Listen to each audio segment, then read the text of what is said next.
Hello students, প্রথমেই UK educational টিপসের পক্ষ থেকে তোমাদের সকলকে স্বাগত জানাই। 2024 সালের বিদ্যাসাগর ইউনিভার্সিটির বিএ ফার্স্ট সেমিস্টারে বাংলা সাজেশন হিসাবে বাংলা লোকভাষা থেকে আজকে যে প্রশ্নোত্তরটি দেওয়া হয়েছে তা বিশেষভাবে গুরুত্বপূর্ণ। তোমরা দেখো এবং তৈরি করে নাও। বিদ্যাসাগর ইউনিভার্সিটির সকল মেজর এবং মাইনর স্টুডেন্টসদের জন্য আজকের এই প্রশ্নোত্তরটি খুবই গুরুত্বপূর্ণ, অতএব তোমরা গুরুত্ব সহকারে তৈরি করে নেবে। স্টুডেন্টস, এ প্রসঙ্গে বলি, তোমরা যারা এখনও এই চ্যানেলে সাবস্ক্রাইব করোনি তারা সাবস্ক্রাইব করো এবং পাশের বেল আইকনটিতে প্রেস করে অল নোটিফিকেশানে ক্লিক করো। তাহলে আমার দেওয়া পরবর্তী সাজেশানগুলো তোমার কাছে সবার প্রথমে পৌঁছে যাবে।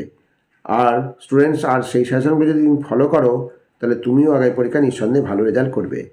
যাই হোক স্টুডেন্টস, এখন আমরা আজকের প্রথম প্রশ্নই হচ্ছে, লোকভাষা বলতে কী বোঝো?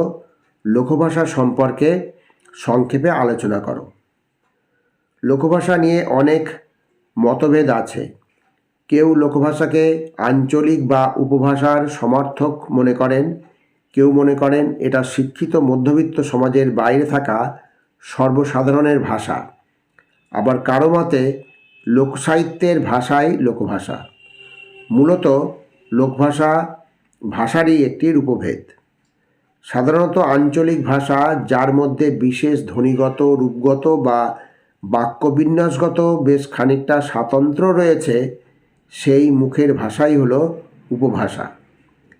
আর তার একটি মার্জিত, কিছুটা কৃত্রিম, পরিশীলিত রূপ আমরা শহরের বা গ্রামের শিক্ষিত লোকেরা ব্যবহার করে থাকি। এটাই ভদ্র চলিত বাংলা।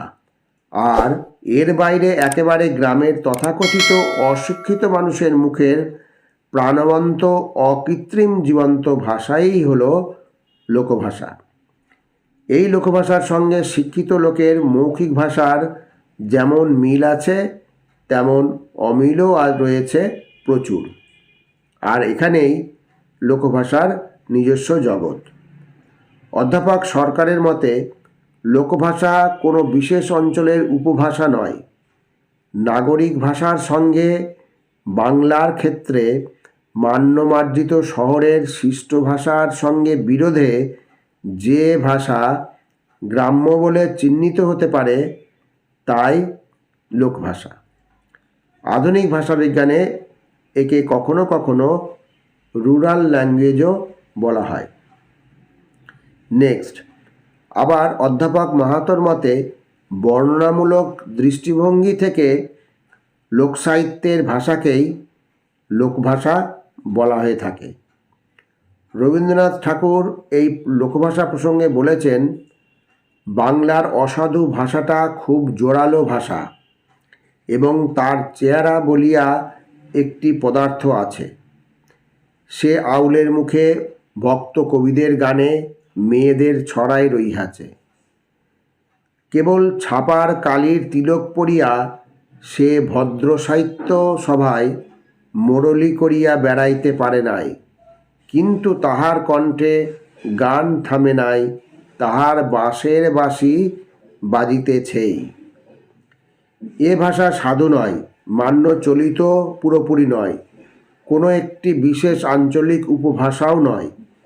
সাধারণভাবে বাংলা লোককথা, লোকগাথা, ছেলে ভুলানো ছড়া, ব্রতকথা, আউল বাউলের গান প্রভৃতি রচনার মধ্যে লোকভাষার নিদর্শন মেলে।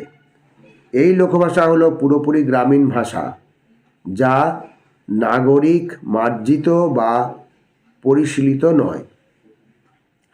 লোকভাষা সাধারণত চলিত ভাষা, মৌখিক ভাষা বা কথ্য ভাষা কিংবা উপভাষা থেকে পৃথক লক্ষণ বিশিষ্ট। লোকভাষার বৈশিষ্ট্যগুলি হলো, প্রথম হচ্ছে, 1 নম্বর বৈশিষ্ট্য দেখো, প্রথমত ভাষার দ্বিস্তরের বিষয়টি উল্লেখ করা যায়। রূপকথায় মানুষ কথা বলে স্বাভাবিক ভাষায়, কিন্তু রাক্ষসেরা বলে হাও মাও খাও। ভূতপেত্নীর কথাতেও অনুনাসিক স্বরধ্বনির প্রাচুর্য দেখা যায়। 2 নম্বর, লোকভাষায় সাধু ভাষার ক্রিয়ারূপের ব্যবহার দেখা যায়, যেমন উতাল পাথার সাঁতার কাটিব। 3 নম্বর, কখনো কখনো অনুসার ব্যবহার করেও নকল সংস্কৃত শব্দ তৈরি করা হয়, যেমন আশীর্বাদং, শিরশ্ছেদং ইত্যাদি।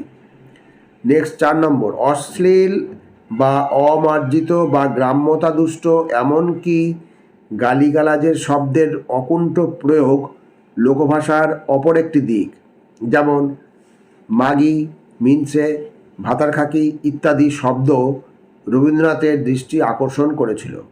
5 নম্বর, ছেলে ভুলানো ছড়ার মধ্যে বিশেষ করে আদর বোঝানোর জন্য ইচ্ছে করে কিছু ধ্বনিগত পরিবর্তন ঘটানো হয়, যেমন খোকা যাবে বেরু করতে। তাহলে এখানে বেড়াতে থেকে বেরু শব্দটির পরিবর্তন ঘটানো হয়েছে। 6 নম্বর, কোনো একটি বিশেষ শব্দের পুনরুক্তি লোকভাষার আরেকটি বৈশিষ্ট্য, যেমন জল জল, যে কর টুসু, এখানে টুসু গানের ক্ষেত্রে উল্লেখ করা হয়েছে।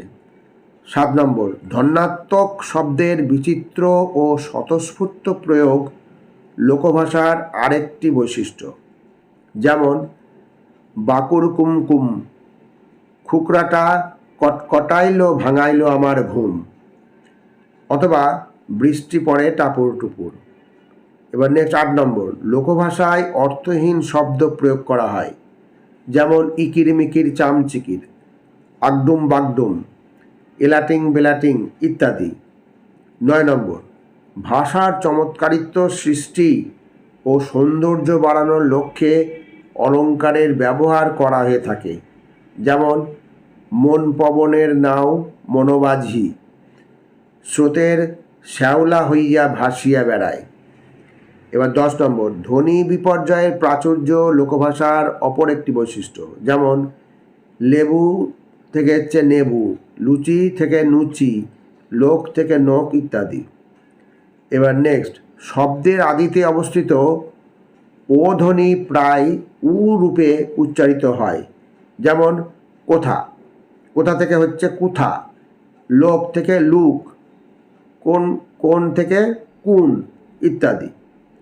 এবার নেক্সট 12 নম্বর, অপিনিহিতির বিপর্যস্ত ই ধ্বনি রক্ষিত হয়, যেমন দেখব, বইলব, রাইত, মেইরে, ধৈর্যে ইত্যাদি। এবার কয়েকটা সংক্ষিপ্ত প্রশ্ন উত্তর দিয়েছি, এগুলো তোমরা রেডি করে নিও, এগুলো 1 অথবা 2 যে কোনো নাম্বারে আসতে পারে। প্রথম হচ্ছে ভাষা উপভাষার সংজ্ঞা দাও। ভাষা হলো মানুষের ভাব প্রকাশের জন্য ব্যবহৃত অর্থবহ ধ্বনি সমষ্টি। ভাষাচার্য সুকুমার সেনের মতে মানুষের উচ্চারিত অর্থবহ বহুজনবদ্ধ ধ্বনি সমষ্টি হলো ভাষা। আর নেক্সট হচ্ছে উপভাষা। উপভাষা হলো আঞ্চলিক বৈশিষ্ট্যময় ভাষা।